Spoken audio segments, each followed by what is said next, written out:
Welcome to the Blogger Genius Podcast, brought to you by Milo Tree. Here's your host, Jillian Leslie. Hi, welcome to the show. Today, my guest is Becky Mansfield from the blog Your Modern Family. Now, Becky is a therapist, an educator, a blogger, and an entrepreneur. So welcome, Becky. Thank you.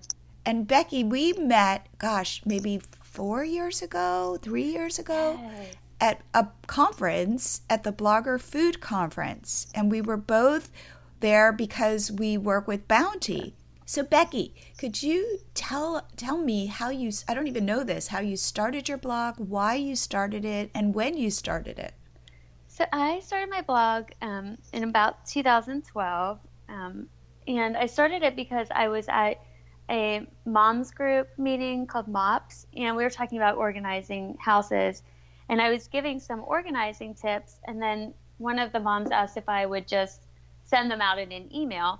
And so I thought, well, when I got home, I decided, well, I'd just put it on a website, and then they could kind of look at it all the time. Not even really knowing what a blog was. I just knew that a website I could put it on, and it would stay there for them to look at whenever they wanted. And then once I did that and I sent it to them, I saw that there were way more people on it than I had sent it to. Like I maybe sent it to 5 friends, and it was growing the number of people that were watching it. And so then I kind of decided, well, maybe I'll make something of this. And I realized that you could make money, and I figured I'd try to make just enough to cover preschool costs at the time. And it's kind of just grown from there. I just changed I stopped doing just organizing once I realized that I needed to branch out to work with brands, which took me a while to learn all this, but okay. Yeah, that's how it started. Okay, so explain the genius behind your potty training book. So it's funny, I knew that it was something that, it was another, I think it started at that mom's group too, was that I was asked just to speak about potty training because the moms knew that I had trained our boys.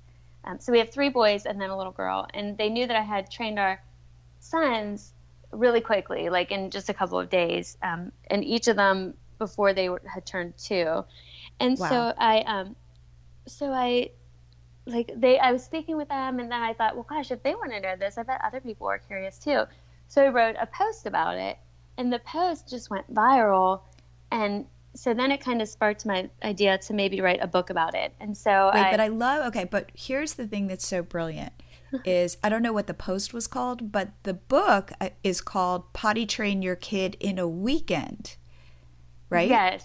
What parent does not want to potty train their kid in a weekend? I know, like before it's done. Yes. But I mean, that was like genius marketing. Well, it's funny because I had talked with like 3 or 4 friends trying to come up with that title, and because potty train in 3 days is kind of everywhere online, and that's what the post was potty train in 3 days. And so even when you would search for that, then the post would come up and not the book, which I've now realized like a lot could kind of phrase it a little differently so that you're kind of the only one in that market, you know what I mean? So that when people are looking for that, it pops up. But the post will lead to it so easily too, for potty train in 3 days. So it kind of covers all bases. So you took this post, you saw that it was getting tremendous traffic, and you said, I want to turn it into a book. Yep. Yeah. And then I just started writing, and I wrote, like every night for an hour after our kids were asleep, I would just sit down and write. And at the time, I had just started blogging. I mean, my blog was like brand new when I decided to. So I didn't even hire editors. I didn't want to spend any money on it. So my goal for blogging has always been that I wouldn't spend money that I hadn't made. So I didn't even spend money to like do any of that stuff. And I just wrote it over like several months, and then I published it. And where did you publish it? Just self-published on I just had a PDF download. And and it took a while to take off. Like I expected that people would buy it. I don't know what I was thinking like right away. And so it took a little while, but pretty soon it just like spread through word of mouth, and then sharing it on Facebook, and and then it became a bestseller. And so once that happened, then I thought, well, gosh, the part about this book that worked is that it's solving someone's problem. So something that will never go out of style, like people are going to be potty Yes. training forever, and it solves a problem that all parents will have at some point. And so then that kind of led me to start thinking about ideas for other books and courses, that what's something that will never stop, like what will always be trendy or whatever, and what's something that parents are going to always need to know the answer to, and they want it like right now, like they want to Okay. potty train their kids like today. And so kind of for everything else that I've done, like I have a weight loss course because people want to like lose weight today, and I have one on parenting because they want their kids to listen today. And so just the different things, just kind of trying to find the needs of parents and matching that up to a product that works for that. That is so, again, brilliant, which is looking for problems and figuring out how you can solve them. Yeah. And then what you did, which I loved about your potty training book, is you sold it, you got affiliates. I did. I think that was really helpful. And I give. So can you explain what that means to people? So so anybody that sells my book makes a percentage of it. So like if Jillian bought my book from, like, say, I don't know, Dana. Okay, then Dana makes part of my book sale. Like I give her part of what I made off of the book. So Jillian wouldn't pay anymore, but I just split my profit with Dana. So I always give 50% of my to my affiliates because, and I know that most people say to give 30 to 40%, but I give 50 because I want them to feel like it's worth it. So if I give 50% affiliate, then they're doing half the work. Like I wrote the book, but if they didn't get it out to their audience, those people wouldn't buy it. So I just feel like it's a good number to keep us both motivated. I think that, yeah. For us, with Milo Tree, we have an affiliate program, and we give $20 for every sign up, even though our product is only $9 a month. Yeah, that's awesome. Yeah, that's really good. Because again, we want people to know that we want you as a partner. Yeah, that's how I feel. Like I want them to know that without them it wouldn't work as well. Yeah, and it's because they believe in your product that they want to support it. Yep, exactly. Yeah, I agree. And so do you continue to do that with the products that you create? I do. So I have a lot of courses on Teachable, and there I give us each 48% because Teachable takes a little part of it until I get it onto my own website. The only downside I found with all of this is finding a store pretty much that you can sell all these things through. I think I've been through like 4 of them. You mean online store that you put up on your blog? Yes. Okay. So I've had it on my blog with like digital downloads. I've had it in like eJunkie, Shopify. I haven't yet found anything that I truly love that I could say like, this is definitely the way to go for all courses and books if you're selling yourself. But I'm working on it, so hopefully I'll find that thing. And how do you like Teachable? So Teachable is software that you use to create courses. Yep. So it is so easy for me to put anything on Teachable. So it's almost like they've set up this space for you, this like blog type space for you. And all you do is you go in and you like import your information so that when people look at it, it shows like, say, like, I don't know, my like clean eating course. It shows like 20 different kind of chapters. And you just click on one, you watch the video, click on the next, watch video, or read the text, whatever's there. But I just like it because it's somebody else doing the busy work of like they're paying the affiliates. They're getting the signups and taking care of all those things. And then, I can tag people so that in my email list, if somebody signs up for my $5 clean eating course, then I know that it'll tag them as they've taken this course, and then I know that I can upsell my 21-day Whole Foods course to them, and then I can upsell my like a clean eating menu planning course for them after that, because I can go into ConvertKit, which is my email provider, and just see which people are tagged as which things. It just kind of gives me like my own little flow map of what they're ready for next. And are you finding that if somebody buys one of your courses, they're more apt to buy the next one? I do. So I take like a ton of pride in my email list, and I really work at it, and I really want my... What does that mean? Because I get your emails. Okay. And just from my end, what I find is that you're so approachable and you I talk hope about so. your family, and there's never like a hard sell, but you might put a link in at the bottom that I says do. something like, hey, if you want Yes. more tips, check this out. Yes, that's exactly how I do it. So I've been really trying to grow my email list for a long time, and it's paying off by just having the right like lead magnets and things like that. So whatever, Can you like, explain what a lead magnet is? yep. So a lead magnet is like literally like a magnet that it's something that, okay, so like let me walk you through just one of them. So say Sure.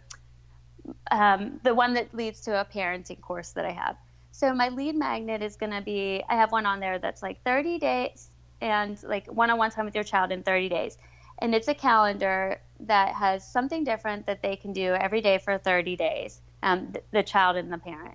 So on the bottom of all my parenting posts is this link that says, hey, do you want this free calendar? It'll give you something to do every day for the month with your child for that one-on-one time. And they click to download, like they'll click like, yes, I want it. And then it takes them to another page that says, great, we're so excited. Where should I send it?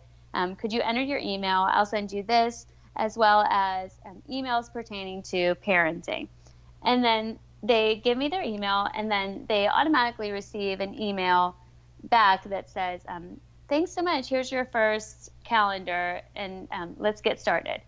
And then a couple days later, I send another one that's like, hey, do you find yourself being less patient than you want? And then a couple days later, another one. And I have a funnel set up so that, like a sequence like that. So every few days, they're getting an email. And then once they're done with that, those ones that are automatically sent, so say after 5 emails, then they get put into a new list that says they've completed your parenting series and they're ready for your normal emails. So in my parenting series or my weight loss series or my potty training series, like that, those like sequences, at like the 3rd, 4th, and 5th email, I start introducing whatever product it is that I want to sell. So I would maybe say like, I'm so excited you've taken these steps with me to spend more time with your kids. If you are interested in learning more, you might love this Parenting Manual 101. And then it's just like kind of an introduction. And then I'd ask a question, like, what is it that you're struggling with in parenting? And then the next email, I introduce it just a little more. And then the last one is usually like the more of a push. And then I go back to then after those emails, then they get put on another email sequence, the one about they've completed that. So now they're just going to get my normal emails. So I really try to think of emails as a way that these people are inviting me into their home, and they trust that I'm not going to take up their time with things that don't matter.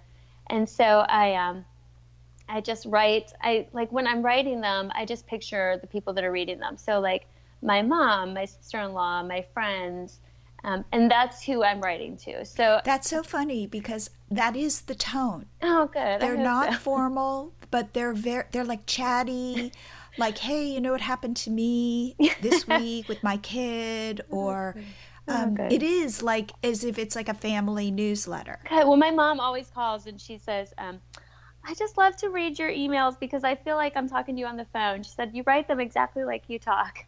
So, yes. So I hope I give out that tone. But I think you totally do. Good. I hope that because of it, people then see that I am just like a normal person, and that the things that I'm saying are things that I believe. And so then it makes it easier to promote something. Like if I say I was promoting like one of your products, it would be easier to just say, hey, my friend Jillian came up with this product and you should check it out because I met her here, and these are the things we talked about, and I've taken this and I love it, or whatever. So it comes off, I don't know, it's just natural that I would be able to talk about something. And then that really produces like good feedback, and people generally, they click to check it out or they purchase it. It has like a good return on investment just from putting the time into the newsletters. And so how many of these different kind of funnels or journeys have you set up? I have 7 for I have 7 for Your Modern Family, and then I have 2 for blogging.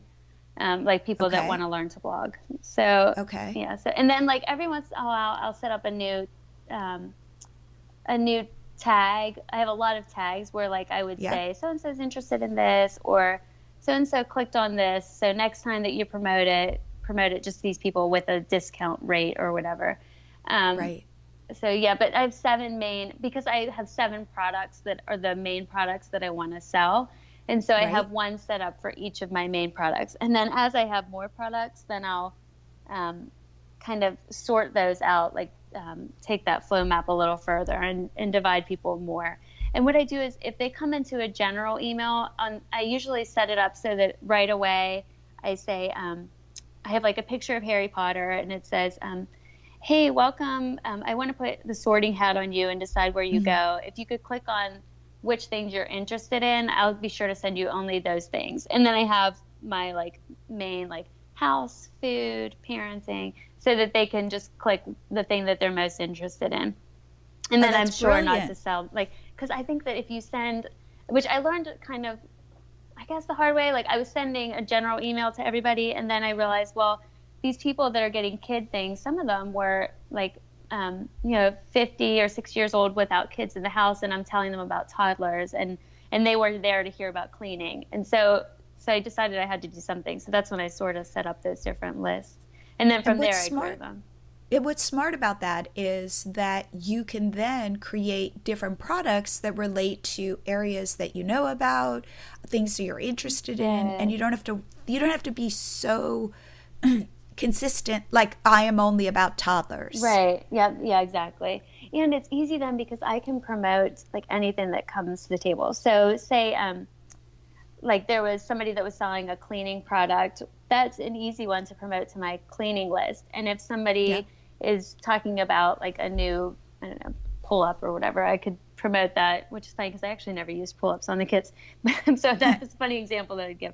But then I could like talk to that about, so it's easy that it works out the way that it does. It just makes things easier down the road. Could we talk about your process? Because one thing that I love about you is that you just write. I do. Can you talk about how that is? Because I know a lot of people struggle with writing, putting their voice out there, thinking they don't know what to say. Like but you will sit down and just write. I do. So you mean like on the blog? Well, just any time that you need to create. I do. So I enjoy this part of blog. It's funny because so for me, like when people say that blogging takes so much time, for me, it's not the writing at all that takes time. It's not the creating content that takes time. It's just all the other stuff.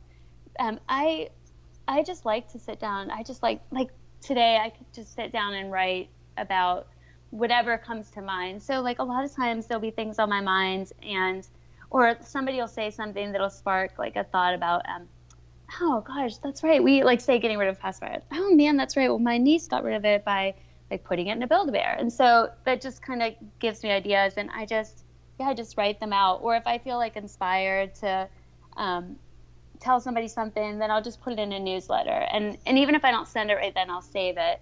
But I have so many posts just from that, because even if I don't publish them right then, I just save them. So it's kind of like an online diary, and then I make sure that I have like all of my posts, I have to have like an aha moment. You know how Oprah used to say that? But I feel like all of my posts, I want them to have that, or else they could find it anywhere else online, which is why I have a hard time with guest contributors, because a lot of times it'll just be like 5 ways to clean your house. But if it's just the normal 5 ways, then what was the point of them coming to my blog? So I want it to always have like a special something, like a new way that they've never heard of, or a new thing. So give an example of an aha moment.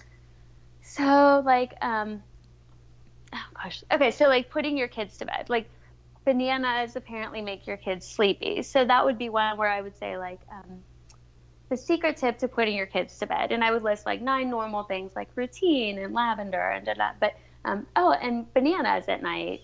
Did you know that those make your kids sleepy? Or I don't know, like just things that I think you can't, like if you're reading something on Google, that it wouldn't be the first thing that you'd see. So I want something that they're like, oh man, I just never thought to do that. Or like there's one that I'm writing on, well, I haven't even started it yet, but I just today thought, oh man, we got a new refrigerator not too long ago, and I've been like trying to figure out the best way to organize it. So today I was like, oh, I'm going to write on like organizing your refrigerator. But then something like turning your egg carton, like taking it, cutting in half and turning it upside down and putting like your ketchup and your mustard stuff in there upside down and like your syrup in there upside down. So that it's like, does this make sense? So you like have a normal egg. So then like it doesn't drip and you're able to keep it up without falling. So like things like that you wouldn't normally see on like an organizer refrigerator, but that I think would be really helpful, and that people would say like, oh man, now that's something I want to tell my mom about, or that's something I want to share.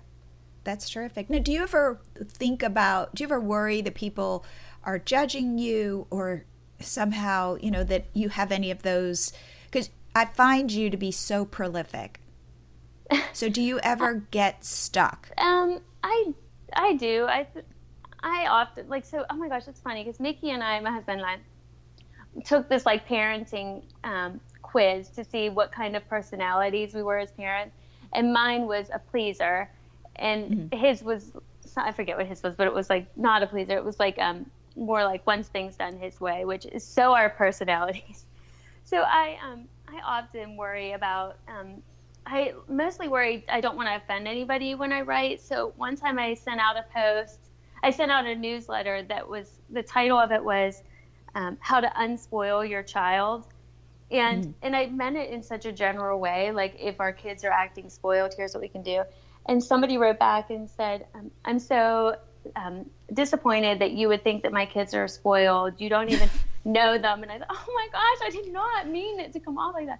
So I like read and reread and have my husband read things like that before I put them out there, because I'm always just afraid that I'll disappoint somebody or hurt somebody's feelings, and I just never mean to.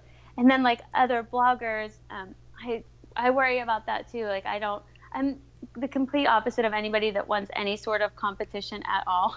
So if I feel like somebody is like competing in any way, I usually just like back down, because I don't want there to be any kind of like weird feelings or anything like that. So I just kind of like I don't give my opinion when it's not asked and things like that, just because I like to keep the peace.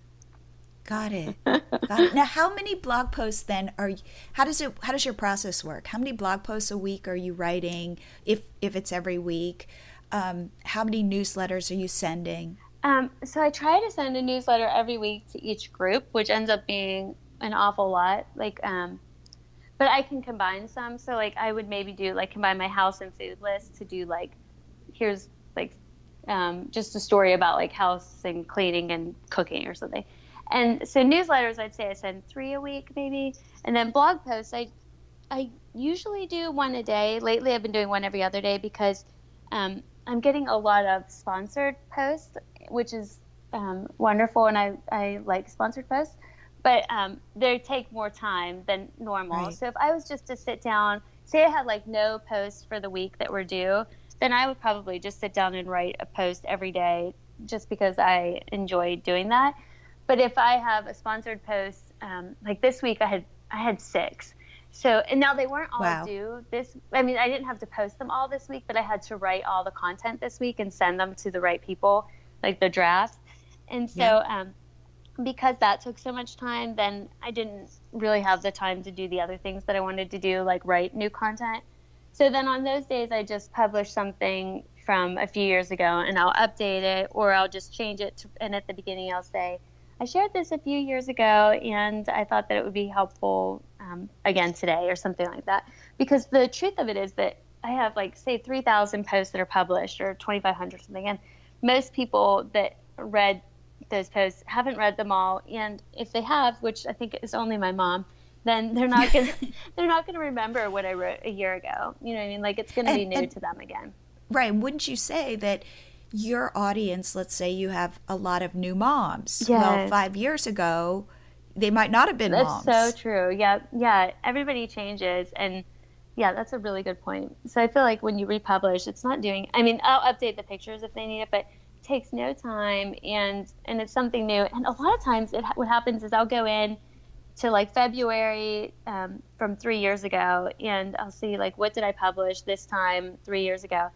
and it'll be relevant again, and I'll have forgotten about it completely. So it gives me a new Yes. chance to re-promote it everywhere and things like that. So can we talk about social media? Because you were the person who opened my eyes to the power of Facebook. Now, I'd love to know how that's changed for you. Sorry, I've got a frog in my throat. Oh, no. But, and I will be honest and say that Facebook has never really connected for Catch My Party. Yeah, yours is probably. But for yours your do better on content, Pinterest? it's, yeah, exactly. I bet, yeah. So could you talk about social media, how you think about it, how you promote your stuff? So it's funny because the post that I wrote a post, and I had put it out on Facebook, and it was called "The Scary Truth About Our Kids," or the scary thing. Gosh, now I can't remember the title, but like the scary truth about our kids. And it's about like the technology and what technology does to our children, and just different things about how it makes them feel. And I didn't plan for it. I hadn't done the SEO work on it. I didn't give it a title that I felt like was really compelling, or told anybody what the story was going to be about. But it was one that had been on my mind and on my heart. And so I just wrote it. And I put it out on Facebook, and it just went crazy. And in the first month, it brought in around like 4.8 million page views just that month. Wow. And it just has grown ever since. And so it still is doing well like months later. And I think that what it is because with Facebook, I think that it's the stories that touch your heart. And so I don't think that the ones, like I could put out like a kitchen hacks, and I just don't think that that's going to do well on Facebook, like one that's the day that I watched my child grow up, or the last moment of the last time I carried my child, or whatever. Like those are the ones that I think really do well on Facebook, because they're the ones that people, I don't know, like it speaks to their heart. It really speaks to them as people. And it makes them want to share it, because when you feel those big emotions, then you're ready to share them with other people. So I think Facebook for me has been really great, because most of my content is parenting. And so because of that, Facebook's been a really great road for me, just to share things on. And then what other social networks are important to you? Well, definitely Pinterest, because I have just for all my other stuff like food and cleaning. Right. Instagram I like, because I can kind of give them a peek at my real life, but it's not, I don't really do much blogging over on Pinterest, but it's more like what's going on with our family and just different. You mean on Instagram? Oh yeah, did I say Pinterest? I'm sorry. Yeah, Instagram. It's just like little snapshots here and there. And then of course, like the sponsors, they want you to put things on there, and that's fine with me too, because everybody that follows me knows that I'm a blogger. And I don't really do much with Snapchat. I just don't know why. I've never really gotten into that. And then Twitter, I use it really just to promote posts and for for sponsors that come, and I'll retweet things that friends have written that are also bloggers. But I'd say my biggest ones are Pinterest and Facebook, and then Google brings in a lot of traffic as well. Now, the one thing that you taught me was for like Facebook, for example, to work with other people. Yes, that has been. And are you still doing that? I do, and I don't think I will ever stop.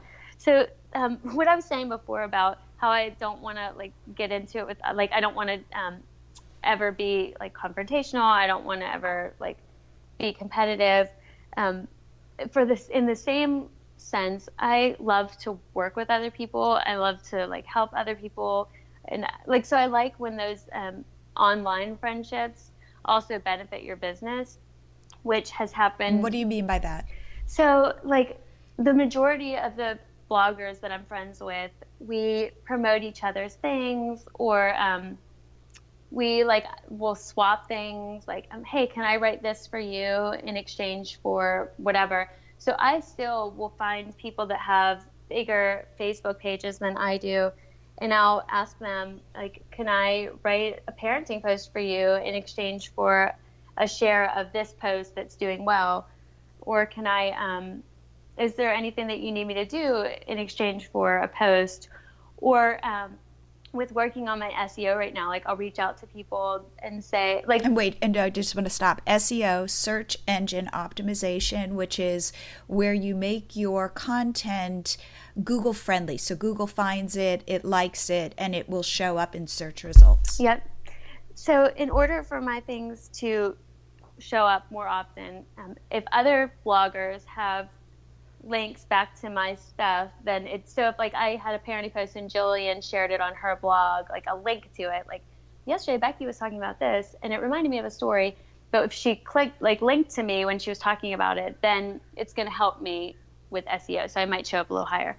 So I'll reach out to other people. Now I only like ask friends. I wouldn't reach out to a random blogger, but I'll ask friends if I can, like, do you want to swap a link, or do you want to swap some shares on Facebook Day, or hey, do you want to join each other's Pinterest groups and be able to pin to them whenever, and things like that. And then I have some arrangements set up where I will write content for bloggers that have bigger Facebook pages than I do, and in exchange they'll give me Facebook shares, which is amazing. And then I have like Pinterest groups that I work with other people on. And then in the same way, I have people that do things for me for shares or for pins. But I think being open to working with other bloggers and not feeling ever like we're too good or not good enough to work with other people. Like, I think that no matter how big or small your blog is, you can always do something with someone else.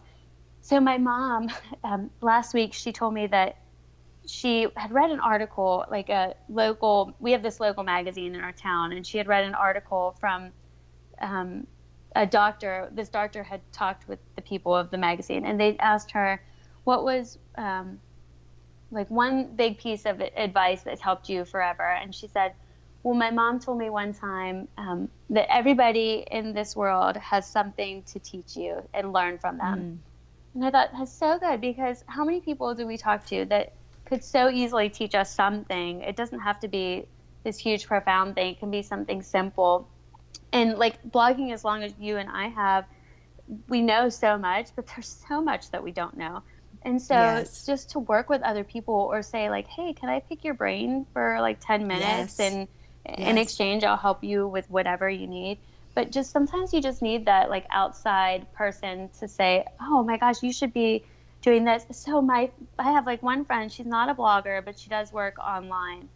And when I'm feeling like I need to do something different or want to do something, then I'll just ask her, do you have like a few minutes that we could talk? The last time it was that we were going, I was taking our family to Disney, and I wanted to raise like the whole Disney fund. I wanted to be paid for with a new product. So I said, do you think you can help me think up a product and we could that would pay for the Disney trip? And we were going in like a month or something like that, which I like often do things like that. I like to give myself challenges that that. So like, well, let me finish that story. But I like to do that. Like, I'm buying this. How can I pay for that without it being what I've already made? Like, what new thing can I make that's going to just take care of that? So anyway, so I talked to her for probably 10 minutes, and she said, well, you have your clutter book. You should turn that into a course.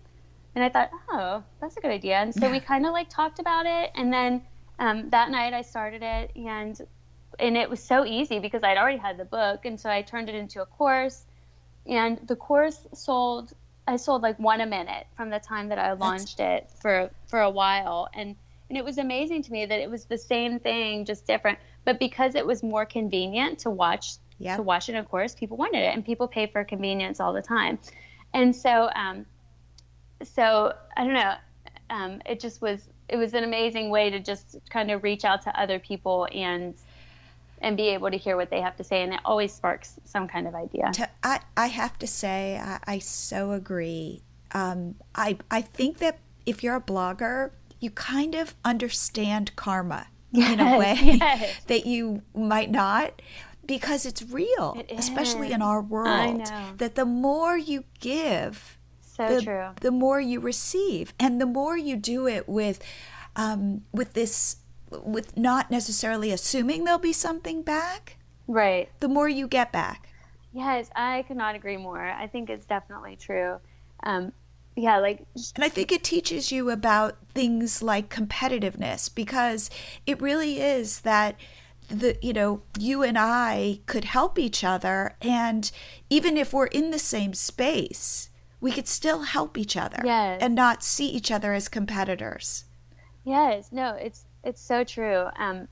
And I noticed that so much. You'll notice it like a lot with Facebook. I feel like is where I see it come through a lot. That if somebody, like if I share something of someone just because I think it's a great post or whatever, that they're like they comment or they'll message or they'll share something in return, and you don't do it for those reasons. But then you think like, gosh, it's so nice that they are like almost like you feel appreciated that Yeah. somebody shared your thing. So then you want to do the same just to show them that like, oh, thank you for doing that or whatever. So I definitely think, like you said, karma's real in the blogging world.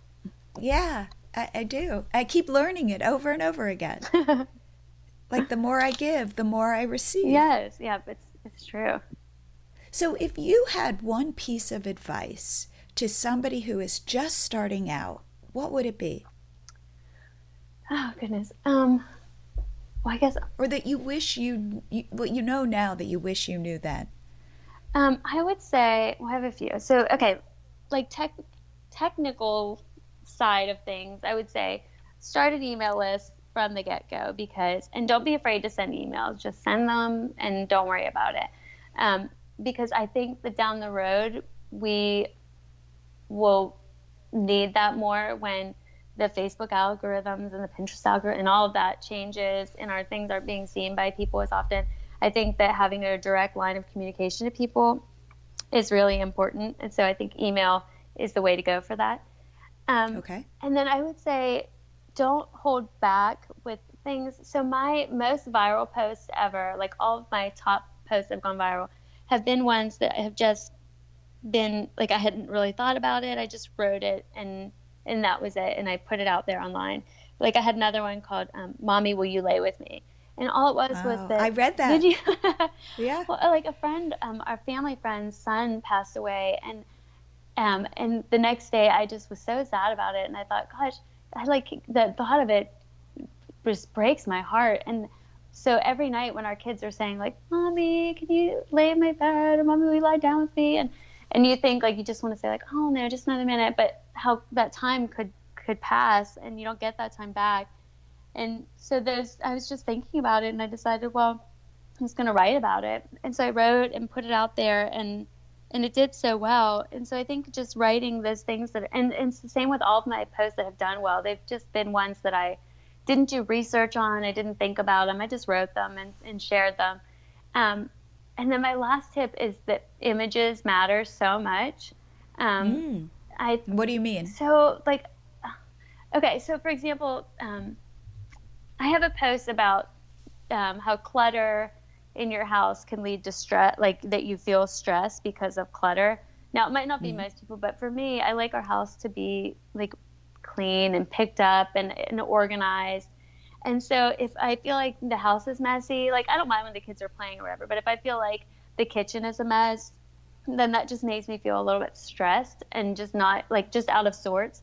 So I looked up about if there was really a correlation between like stress and clutter, and if clutter really caused people to be sad or stressed, and it was true. So I wrote this post about it, and I cited these different people that were talking about it, and I put it online with a picture, just like a picture of a mess or something like that, like a messy house, and it didn't do too well. And then I thought, okay, well, let's think about like what is it? I want it to look. The picture was too stock photo-y looking. And I think the pictures have to look like somebody just took them in your house. Like somebody came in and saw that you were like, had your hands over your head and you're looking at your mess and you're thinking like, oh man, this is such a mess. But not like staged, like, oh no, like just like really that you were in that moment. And so I found a picture that said that to me, and I switched it out, and I went to Facebook debugger to switch so that Facebook would recognize the new image. And I switched it all out and then put it back online, and it just went crazy, and it was shared so much, and the traffic on it went so much higher. And so just knowing that that the picture that told people this was real life compared to this is a picture that was taken in a studio, I think that matters. And a lot of times I'll try to use, go ahead. I was just going to say, the photo, though, that you ultimately used was a stock photo. It was. But it was a better stock photo. It was, and I always do use stock photos. I mean, I would try to do, I'm not a photographer at all. That is definitely not my forte. And so I almost always use stock photos for my feature images. Okay. And I lately have started even screenshotting the purchase part of it, because I don't want to get caught up in what I've heard so many people getting caught up in, where they took an image or something. So now I want to have proof that I've purchased that image. But but a lot of times, almost always, I use a stock photo. But I just a lot of times I'll even take a picture that is just someone's hands or something, so that it looks like it could be my family, which is another thing. I didn't used to do this, but lately, probably the past year or so, I do try to use people that could be our family. So maybe it's a lady from the back with longer hair that maybe could be me, because not to trick people into thinking that is me, but just because I want it to make more sense when I'm telling a story about my kids. And it really came from an email that I got back when I sent a post out, and somebody wrote back and said, this post would be so much better if it was believable that it was your family, but because the picture is so clearly not, then it was really hard for me to picture it. And I thought, it makes so much sense that they're trying to picture me in this situation. And if I have a mom with short black hair and mine is long and light brown, then it doesn't even, it looks like it doesn't match. And so now I just try to have something that could possibly be from our family, or that isn't really a person at all. Maybe it's just I don't know, a picture of something else, or and I don't always follow through with that, because sometimes I'll see a picture and think, oh man, that's a good one, and I'll just grab it. And but if I'm trying to be more thoughtful about it, or if I really want that post to do really well, then I'll do that, or cut out part of their face so it's just their eyes or something like that. Right. So you're storytelling through images. Yes, exactly. That's a good way to put it. That's so cool. Okay, now what about your business right now are you most excited about? Well, oh gosh, there's so much. So I would say that, because I have some that I'm want to do better at, and then I have some that some projects I'm working on. What I want to do better at, things like Facebook ads and all those technical things that I think, oh man, I really need to learn these. And then I think, oh, they're going to take so much time to learn. When do I have time? Because I really only work from 9 to 12 in the morning when our daughter's at preschool. And then, and our sons are in school all day, but our daughter's only in school for 3 hours. So I work during those 3 hours, and then again in the evening. And I check my email all day long, because if I get a sponsored post and don't respond, sometimes they'll write back and say oh man, I'm sorry, those were filled or whatever. So, so I don't have so much time that I can dive into learning new things all the time, but I always do want to learn new things. So that's my struggle. Things I'm working on is I'm working on a positive parenting course, just because I, as a teacher and play therapist, I am not a yeller by nature. I tend to just not. And it's funny because people always say oh, you're so calm, and I don't see myself as calm, but I guess because I don't yell, it comes across as calm. I'm a worrier too. So that's, I guess, why I don't think I'm calm, because I'm always oh no, I hope everybody's okay today. But I decided that because I was getting so much feedback on people saying that they liked how I handle things or different situations, I thought, well, that's a good problem that people are having that they want a solution to. So just kind of can I just stop you here for 1 sec? Yep. I love what you just said, which is people are giving you feedback that you seem really calm in your parenting, and you're I will make a course on that. You didn't know that this was a trait you had, but because you're listening, and because your audience is talking to you, and because you're listening with that intention of what are people wanting from me, or how are they seeing me, and how can I then help them, you're ding, ding, ding, I can do this. Yes. Well, I had heard one time, so the girl that I was talking to that I was saying that she like sparks ideas for me.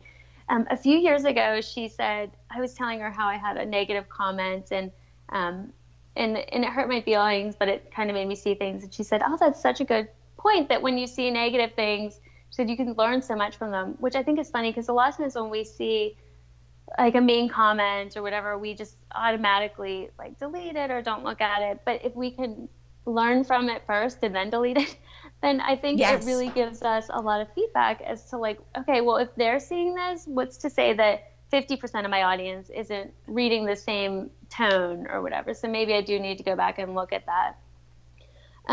But yeah, so I just try to take what they give, and then if it's something that like that I think more than one person is going to be interested in, then it can always become a post or like this a product. So I want to work on that course, and then I'm also doing like bloggers tell all with a group of 8 girls. It's funny because it started that. So wait, will you tell people what that is? Okay, so bloggers tell all. It was okay. So it started that I was invited to this Facebook mastermind group with these with 7 other women, and I thought, oh, that's nice they invited me because some of them have like 7 million page views a month or 5 million Facebook followers, and I thought, I don't know, like my Facebook isn't nearly that, and so then I thought, well, okay, well, I'll join it because I think that was an honor to be asked. And then once I got in there and I started seeing how we all literally have like such different strengths. And it's funny because like we said before, you learn from other bloggers, and we all like, I felt like we were all kind of like expertise in different areas because we've studied different areas so much. And so we decided we would get together in Nashville last year just to kind of meet and talk and grow each other's blogs through sharing what we've learned over the years. And so while we were there, I said, gosh, wouldn't you love to be a fly on the wall if you were somebody that was just starting a blog and kind of listen to our stories? And then one of the other girls was like, oh man, we should definitely do something with that. And so then we just decided we would start something where we felt like where bloggers tell everything. So we called it Bloggers Tell All. And right now it's a membership group. And we have bloggers that are new and bloggers that have been blogging longer than we have. And then our goal is to kind of grow that into something more. So helping new bloggers and helping seasoned bloggers. And so it's a new adventure, but I'm really excited about it. I just think it's exciting because I like the people that I'm working with, and I like learning from other people. So I'm learning from them every day, and I'm learning from the different people in the group, and I'm excited about it. Wow, that's wonderful. And if you join the membership, what do you get? Oh my gosh. So it's so funny because we had started where we just were doing that. They get access to our Facebook group and they get like 1 or 2 things in the course. Like we thought, oh, we should put this in there, and oh, we should put this. Well, now we have grown our library of like what's in the membership group to everything. Oh my gosh. Because like I said, there's 8 of us, and we all kind of have that personality of like you and I have, like, let's help everybody and do things for others. So we have done like live trainings on everything that we can think of. And we have a live training set up for the next like few months of every couple of days doing live trainings. And then we save the videos into the library of resources. That's terrific. And then we have like how to pitch a sponsor, how to reply back to a sponsor, how to get organized, everything you can think of. I just can't even think of it because we really have put so much into it. And I just see it growing more and more because, like I said, these ladies they're really all really generous, nice people. And so they just want to help other people grow their blogs because we've all seen it change our lives. Like I used to work from home, and Mickey, I like didn't work at all after I was a teacher. So I taught, and then I had kids, and then I was just home, and Mickey was working every day to support like the 6 of us. And then when I started the blog and it was doing okay at the beginning, I was like, well, this is nice because now like I was still doing play therapy a few days a week, and I was like, I can cut back on those hours because I'm working from home. And then it just kept growing to now where like my husband is home with me, and we just work from home, and it's just been this huge life change. So I feel like if other people can see, Could have that. yes, and like, let's I just feel the all be same happier. way. Yeah.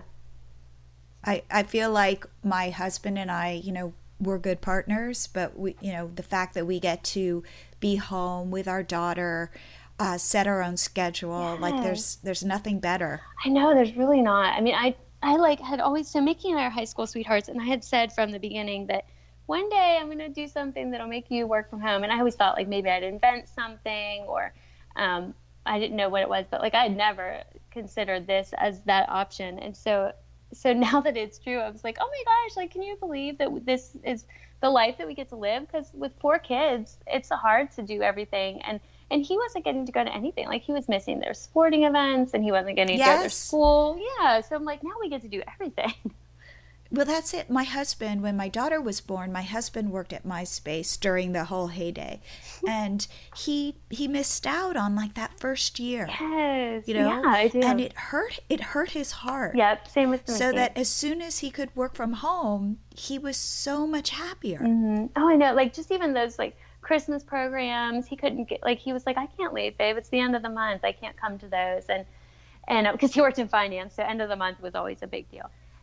Right. And like, he was working on Saturdays until 2 or something. And it was awful. He was working all the time, and he wasn't happy. Like, if he was working and he loved it or something, it would be different. But he was working and he was thinking about being home with us. And so, yeah, so to just be able to like say, okay, we found something and it's working, and let's run with it. And it's scary when they first like quit to stay home with you. You're like, oh, I hope this is going to work out. But I think it's always scary. I don't think it ever loses that. I mean, you get more comfortable. You kind of assume there'll be money next month, but but it is that leap of faith, right? Because you don't know, like, how newspapers went out. I'm like, well, what if blogging goes out one day? But for that reason, is like, that's why we do so many different things. So I'm like, well, it's okay, because if blogging stops, we have book sales, and it's okay because if book sales stop, I have courses, and if that stops, I have this new like Bloggers Tell All. And so I have all of these different like avenues that will hopefully all be profitable one day, and really profitable. But for now, if some of them fail, it's okay because we have backups. Yep. Yeah. And also, I believe that if you can create, if you're an idea person, you'll always have more ideas. Me too. I do too. That's what I tell him. I'm like, don't worry. Like, when he starts to worry about like, what if in 10 years? I'm like, don't worry, because if like blogging would stop, like, how hard would it be for me to say I can help somebody else with something? Because the ideas kind of come. So I agree with you. Like, it's like we're always inventing something, and so we can always move to what's next. And if you keep up with the trends, I think that we'll all be fine. Like, kind of keeping up with what's happening and moving along with the times instead of trying to not change. Oh, I think that is very powerful. Very true. So, Becky, how can people find out about you, learn more about you, connect with you? Anyway, you can email me at yourmodernfamily. Okay, so it's Becky at yourmodernfamily.com. Yep. Or or just Facebook. You know what? I set up on my Your Modern Family Facebook page. I set up an autoresponder for messages because I never was remembering to check them. And the message actually says, please email me because I won't That's smart. To check this. That's so smart. I just was like, oh man, I like forget every day. But yeah, anything, just feel free to anytime ask questions. I'm always open to answering questions. So Becky, thank you so much for being on the show. Yeah, thanks for having me. If you're seriously trying to grow your followers on Instagram, Facebook, YouTube, Pinterest, and also grow your email list, definitely check out Milo Tree. It's a pop-up you embed on your blog. It pops up and asks your visitors to follow you on social media or subscribe to your list, and it really works. It's easy to install. We offer a WordPress plugin or just add a simple line of code. It's Google friendly on mobile, so you don't have to worry about showing pop-ups on mobile. It is lightning fast and will not slow your site down. And if you act now, you can try it out for 30 days free.